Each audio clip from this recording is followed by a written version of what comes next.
Hello friends, मैं हूँ astrologer एकता। आज हम देखेंगे remedies for happy married life. बहुत सारे लोगों को ये प्रॉब्लम होता है कि मैरिज के बाद हस्बैंड वाइफ के बीच बनती नहीं है, छोटी छोटी बात में नोकझोंक होती है। तो आज हम ऐसी इजी रेमेडीज देखेंगे जिससे आपका सुखी वैवाहिक जीवन बरकरार रहे। तो सबसे पहले मैं आपको बताना चाहूंगी कि तुलसी जी का पौधा जिस भी घर में होता है उस घर में प्रेम हमेशा बना रहता है। घर के सदस्यों के बीच आपसी तालमेल और प्रेम बनाने के लिए आप अपने घर के आंगन में तुलसी जी का पौधा लगाइए। और घर की सुहागन स्त्री हर रोज सुबह नहा धो के जितना जल्दी हो सके भगवान तुलसी जी को हल्दी कुमकुम चढ़ाएंगे, उसके बाद अक्षत चढ़ाएंगे, घी का दीपक लगाएंगे, एक गुलाब की अगरबत्ती लगाएंगे, तुलसी जी को थोड़ा सा जल देंगे और उनकी परिक्रमा करेंगे। अगर आप ये नियम जिंदगी भर फॉलो करती है तो आपको कोई और रेमेडी करने की जरूरत नहीं होगी। तुलसी जी पति पत्नी के बीच हमेशा प्रेम बरकरार रखेगी। वैवाहिक सुख के लिए तुलसी जी में छोटी बांसुरी रखें, फिर वो चाहे बांस की बनी हो या फिर चांदी की बनी हो। इसके बाद आपको क्या करना है, भुर्ज पत्र पे कुमकुम से भुर्ज पत्र के सेंटर में हस्बैंड वाइफ दोनों का नाम लिखना है।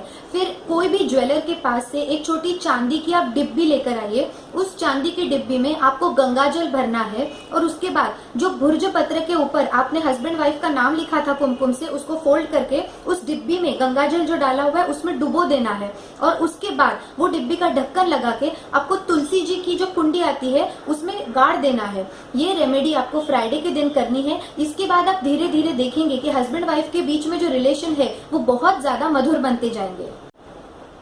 अब जिन हस्बैंड्स को ये शिकायत है कि उनकी वाइफ के साथ उनके रिलेशंस अच्छे नहीं है, वो एक काम करे, 3 शनिवार तक आपको ये प्रयोग करना है।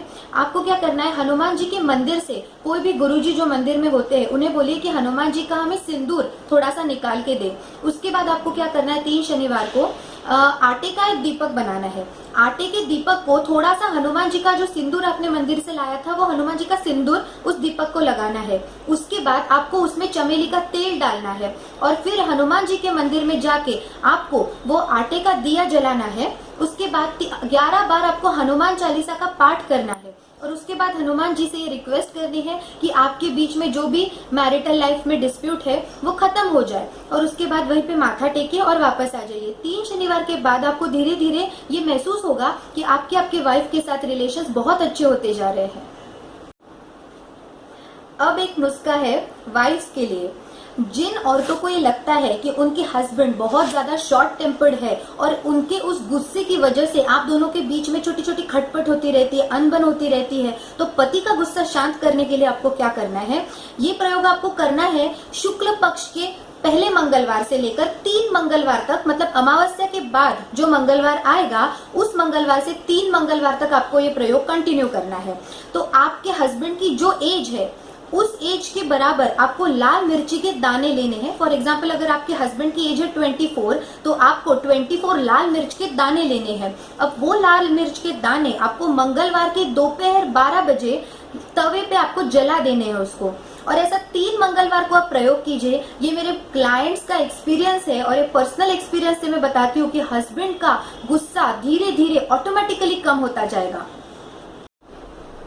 हस्बैंड वाइफ दोनों के एक एक कपड़े लेके उसको सफेद धागे से बांध के आपको अलमारी में रखने हैं। अगर आपकी अलमारी साउथ वेस्ट यानी नैऋत्य दिशा में है तो वो सबसे बेस्ट है। तो नैऋत्य दिशा में अलमारी में आपको हस्बैंड वाइफ के कपड़े सफेद धागे से बांध कर रखने हैं और हर फ्राइडे को उसके ऊपर गुलाब का इत्र छिड़कना है आपको। बस एक छोटा सा उपाय करने से भी हस्बैंड वाइफ के रिलेशंस बहुत ज्यादा स्ट्रांग होंगे। उसके बाद हर रोज आपको हस्बैंड वाइफ दोनों को तांबे के गिलास से पानी पीना है।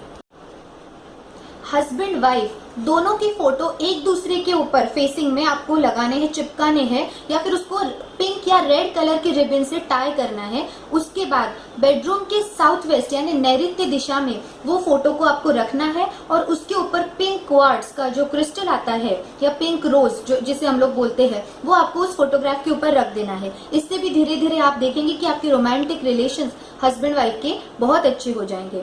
इसके अलावा वाइफ ने हमेशा अपने हाथों में गोल्ड की बैंगल्स या फिर येलो कलर की कांच की चूड़ियां पहननी चाहिए, लेकिन वो पैर में पहननी चाहिए, कभी भी सिंगल नहीं पहननी चाहिए। तो ये भी एक बहुत ही अचूक टोटका है।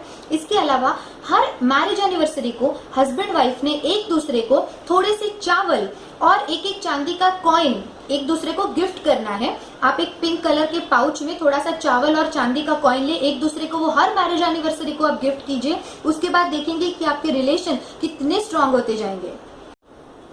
जिन वाइफ्स के रिलेशंस हस्बैंड के साथ अच्छे नहीं है, उन्होंने क्या करना है, रात को सोते समय हस्बैंड के तकिए के नीचे आपको चुटकी भर एक सिंदूर रखना है और सुबह उठे बराबर बेड के नीचे उतरने से पहले ही पति के सर के नीचे रखा हुआ सिंदूर से आपकी मांग भरनी है। ये एक छोटा सा टोटका है, ये आप हमेशा कीजिए और उसके बाद देखिए कि आपके रिलेशंस हस्बैंड के साथ कितने अच्छे होते जाएंगे। इसके अलावा बेडरूम में कभी भी सिंगल कोई भी चीज ना रखे, हमेशा कपल में रखे। फिर वो चाहे किसी का फोटोग्राफ हो या फिर कोई मूर्ति हो, तो वो हमेशा कपल में रखिए। सबसे बेस्ट है कि आप बेडरूम में राधा कृष्ण भगवान की मूर्ति या फिर फोटो रखिए। इसके अलावा कोई भी भगवान की मूर्ति या फोटो आपको बेडरूम में नहीं रखना है। अब एक और छोटा सा प्रयोग है। शुक्रवार के दिन आपको एक मिट्टी के बर्तन में 1.25 किलो मशरूम लेना है। उसके बाद आप भगवान के सामने वो मिट्टी का पात्र रख दीजिए। हस्बैंड वाइफ दोनों ने सामने बैठ के 3 माला महामृत्युंजय मंत्र का जाप करना है। ओम त्र्यंबकम यजामहे सुगंधिम पुष्टिवर्धनम उर्वारुकमिव बंधनान मृत्योर्मुक्ष्यमामृतात्। इस महामृत्युंजय मंत्र का 3 माला जाप करने के बाद वो 1.25 किलो मशरूम मिट्टी के पात्र के साथ आपको माँ भगवती के चरणों में रखकर आना है। और ये काम बिल्कुल चुपचाप करना है, किसी को बताना नहीं है। बस इतना छोटा सा प्रयोग आप कीजिए और इसके बाद देखिए कि आपकी मैरिड लाइफ में कितने चेंजेस आते हैं। अब एक और छोटा सा उपाय आप कर सकते हैं। हस्बैंड ने रात को सोने से पहले अपने बेड पे या तकिए के नीचे कपूर रखना है और वाइफ ने अपने बेड के नीचे सिंदूर रखना है। उसके बाद सुबह सूर्योदय के समय उठ के हस्बैंड ने जो अपने तकिए के नीचे से कपूर रखा था उसको जला देना है और वाइफ ने जो सिंदूर रखा था उसको पूरे घर में छिड़कना है। ये एक छोटे से प्रयोग से आप देखेंगे कि हस्बैंड वाइफ के मैरिड रिलेशंस कितने अच्छे हो जाएंगे। बारिश का पानी अगर आप कांच की ट्रांसपेरेंट बॉटल में भर के अपने बेडरूम में हमेशा के लिए रखते हैं तो इससे भी हस्बैंड वाइफ के मैरिड रिलेशंस बहुत अच्छे हो जाते हैं। और सबसे बड़ा महा उपाय तो ये है कि महाकाल यानी भगवान शिव जी की अगर आप नित्य नियमित रूप से पूजा आराधना करते हैं तो आपके सारे रिलेशंस, ना सिर्फ मैरिड बल्कि हर एक रिलेशन बहुत अच्छे हो जाएंगे। भगवान शिव को अगर हर वाइफ और हर हस्बैंड भी हर सोमवार और शुक्रवार के दिन जल अर्पण करते हैं, उसके बाद गंगा जल से उनका अभिषेक करते हैं, गुलाब का इत्र लगाते हैं, चंदन या गुलाब की अगरबत्ती लगाते हैं और उनसे मैरिड लाइफ अच्छा रखने की प्रार्थना करते हैं, तो आप देखेंगे कि आपके सारे रिलेशंस बहुत ज्यादा स्ट्रांग होंगे। तो ये मेरी आज की रेमेडीज थी कुछ अच्छी मैरिड लाइफ के लिए।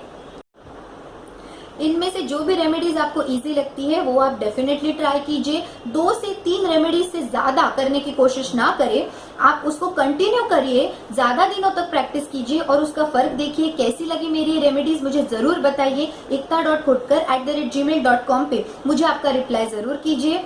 मेरे वीडियोस को ज्यादा से ज्यादा लाइक कीजिए, उसे शेयर कीजिए, मेरे चैनल को सब्सक्राइब कीजिए। Thank you so much for watching my video. Take care, bye bye.